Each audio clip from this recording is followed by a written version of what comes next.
প্রিয় দর্শক, আলোর ঠিকানা থেকে আপনাদেরকে স্বাগত জানাচ্ছি। আমি কামরুজ্জামান। আমরা আজকে এসেছি ঠিক নবীনগর যে দূরপাল্লার বাস টার্মিনাল এসেছি। নারীর টানে বাড়ি ফিরতে মানুষ কিন্তু যে উপচে পড়া ভিড় সেটি কিন্তু লক্ষ্য করা গেছে। আমরা ক্যামেরার মাধ্যমে আপনাদের একটু দেখাতে চাই যে এই যে নারীর টানে বাড়ি ফিরছে যে মানুষ, আপনারা দেখতেই পাচ্ছেন যে এরই মধ্যে ব্যাগ লাগেজ নিয়ে কিন্তু অপেক্ষায় আছে বাসের আশায়।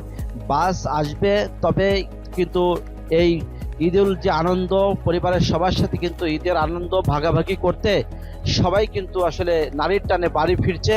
আপনার ক্যামেরার মাধ্যমে একটু দেখাতে চাই, এখানে অনেকেই কিন্তু অপেক্ষমান অবস্থায় রয়েছে। কেউ সকালে এসেছে কিন্তু তাদের বাস কিন্তু এখনো এসে পৌঁছায়নি টার্মিনালে, যে কারণে কিন্তু সবাই অপেক্ষার প্রহর গুনছে। তো সবকিছু মিলিয়ে এটি একটি শিল্প অধ্যুষিত এলাকা, যেখানে কিন্তু লক্ষ লক্ষ মানুষের কিন্তু বসবাস, এবং এখানে শিল্প কারখানায় কিন্তু তারা কাজকর্ম করেন।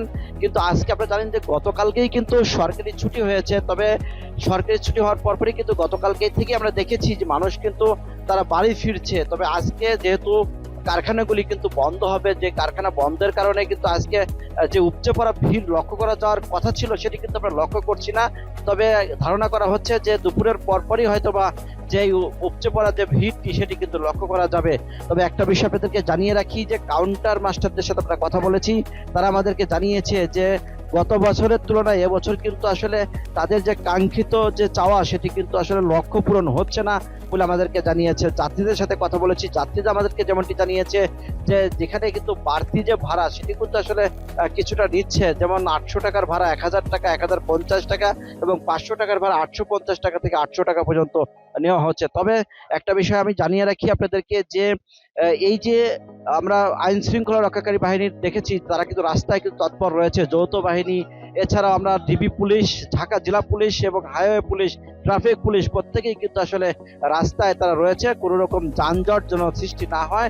যে কারণে কিন্তু আমরা দেখেছি যে এই যে যে যানজট সৃষ্টির না হওয়ার লক্ষ্যে যে আইন শৃঙ্খলা রক্ষাকারী বাহিনী তারা যে কাজকর্ম করছে, সেই ক্ষেত্রে কিন্তু আমরা দেখেছি যে এই বিষয়গুলো আমরা লক্ষ্য করেছি। তবে আমরা আরেকটা বিষয় আপনাদেরকে জানিয়ে রাখি যে এই যে এবার যে নারীর টানে বাড়ি ফিরবে যে এই সাধারণ মানুষ, সেই মানুষের যে তাদের ঈদ যাত্রা সেটা শুভ করার জন্যই কিন্তু আসলে আইন শৃঙ্খলা রক্ষাকারী বাহিনীর পক্ষ থেকে তারা কিন্তু কাজ কাম করছে। এই ছিল সর্বশেষ আমার কাছে আলোর ঠিকানা থেকে।